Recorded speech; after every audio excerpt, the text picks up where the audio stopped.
스팀 압력 스위치에 대해 알아보겠습니다.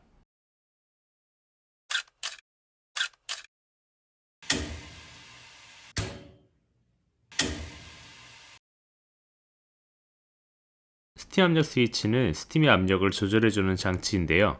좀 더 정확하게 설명하면 스팀의 압력을 감지해 히터의 작동을 제어하는 장치입니다.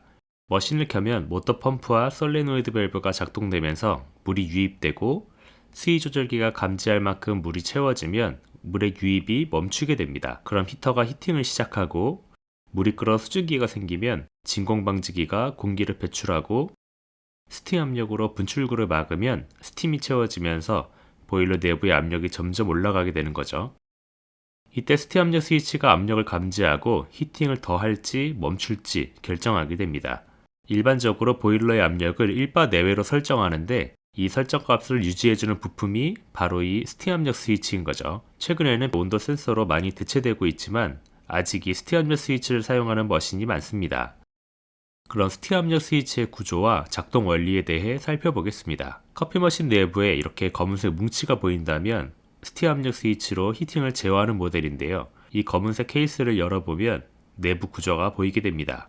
스팀 압력 스위치는 히터의 작동을 제어하기 때문에 히터로 가는 전원선이 연결되어 있는데요. 전원 단자에 상압으로 연결되어 있고 스팀 압력 스위치가 상압을 붙여서 전기를 통하게 해주기도 하고 떨어뜨려서 전기 공급을 멈추기도 합니다. 위에서 보면 전원 단자가 붙었다 떨어졌다 하는 걸 볼 수 있는데요. 옆으로만 붙는 것처럼 보이지만 실제로는 옆에서 보면 위아래 단자가 같이 붙으면서 전원을 공급해 주게 됩니다. 머신에서 스팀 압력 스위치가 실제로 작동되는 모습을 보여드릴 건데요. 이 부분은 전기가 통하는 부분이기 때문에 안전을 위해 검은 캡으로 덮여 있습니다. 지금은 작동되는 모습을 보여드리려고 캡을 제거한 상태고요. 위험할 수 있으니 따라하지 마시고 영상으로 보는 것으로 만족하시길 바라겠습니다. 보일러 내부의 스팀 압력이 낮아지면 이렇게 착 붙게 되고 히터로 전원을 넣어주고 보일러 내부에서 물 끓는 소리가 나죠. 히팅이 되고 스팀 압력이 높아지면 띵 하면서 단자가 떨어지고 히팅도 멈추게 됩니다. 붙는 시점과 떨어지는 시점은 스프링이 제어하는데요. 전선이 연결되는 부분 반대편을 보면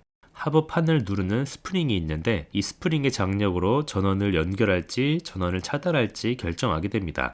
스팀 압력을 조절하려면 이 스프링의 장력을 조절해주면 되는데요. 커버에 장력 조절 방향이 표기되어 있는데 플러스 방향으로 돌리게 되면 스프링이 수축되면서 장력이 더 높아지게 되고 그만큼 스팀의 압력이 더 세져야 전원을 차단하게 됩니다. 반대로 마이너스 방향으로 돌리면 스프링이 느슨해지면서 장력도 약해지게 되겠죠. 그럼 스팀 압력이 더 낮은 값에 도달하더라도 전원을 차단하게 됩니다. 스팀의 압력이 너무 세거나 약하다면 대부분 머신 자체가 그런 모델이라고 생각하시는 분들이 많으신데 이렇게 스팀 압력 스위치를 조절해주면 스팀의 강도를 조절할 수 있는 거죠. 스팀 압력 스위치를 조절할 때 주의하실 점은 분리형 보일러나 개별형 보일러는 상관없지만 단일형 보일러 모델의 경우에는 스팀의 압력이 변하면 열교환기 내부의 온도도 같이 변하기 때문에 에스프레소의 맛에도 영향을 주게 됩니다. 에스프레소 맛을 잡기 위해 도직량이나 템핑, 입자 굵기 등등 많은 변수를 맞추기 위해 노력하는데요. 추출수의 온도도 에스프레소의 맛에 큰 영향을 주는 요소 중 하나이기 때문에 굉장히 중요한 설정입니다. 보통 정상 범위에 있으면 더 이상 세팅하지 않는 경우가 많은데 사용하는 원두나 레시피에 따라 스팀 압력 스위치도 적절하게 잘 세팅해 주어야 최상의 맛을 추출할 수 있습니다. 제 개인적으로 머신을 설치할 때 가장 많이 신경 쓰는 부분이기도 합니다. 사용하는 원두가 모두 다르기 때문에 각각의 원두에 맞는 세팅을 해 주어야 좋은 추출이 가능하겠죠. 고가의 머신들은 간편하게 버튼만으로 쉽게 추출 온도를 설정할 수 있지만 스팀 압력 스위치로 설정하는 모델의 경우는 더 세심하게 설정해 줘야 합니다. 이 세팅은 또 이야기가 길어지니까 다음에 따로 영상을 만들어 보도록 하겠습니다.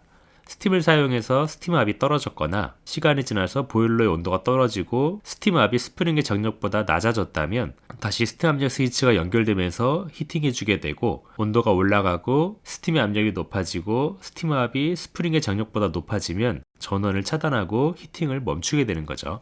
스팀 압력 스위치로 히팅을 제어하게 되면 생각보다 히터가 가동되는 텀이 길기 때문에 머신을 켜놓는다고 해서 계속 히팅을 하는 게 아니라 간헐적으로 히팅을 하게 됩니다. 그래서 생각보다 전기를 많이 사용하지 않습니다. 하지만 이렇게 텀이 길다 보니 스팀 압력과 온도가 일정하지 않고 오르락내리락 하게 되는데요. 이런 단점을 극복하기 위해 온도 센서로 많이 대체되어 가고 있습니다. 추출 보일러가 따로 있는 모델은 당연히 추출 보일러의 온도 센서를 사용하고 스팀 보일러의 경우도 액정에 이렇게 스팀 보일러 온도가 따로 표시된다면 온도 센서를 사용하고 있는 모델입니다. 액정에 온도 표시가 나오더라도 옵션에 따라 센서가 있는 모델도 있고 없는 모델도 있습니다. 센서가 있다면 이렇게 온도가 표시되지만 센서가 없는 모델이라면 0도로 표시됩니다. 온도 센서는 스팀 압력 스위치보다 더 예민하게 체크하기 때문에 히팅 주기가 짧고 온도의 편차도 줄어들게 됩니다. 조금만 온도가 떨어져도 바로 히팅을 해주는 거죠. 온도 센서가 있는 모델은 바리스타들도 쉽게 온도를 조절할 수 있지만 스팀 압력 스위치가 있는 모델은 엔지니어가 아닌 이상 더 이상 설정하지 않는 경우가 많은데 스팀 압력 스위치도 익숙해지면 의외로 쉽게 조절할 수 있습니다. 원리는 간단하지만 머신에 대한 이해가 있어야 정확한 설정이 가능합니다.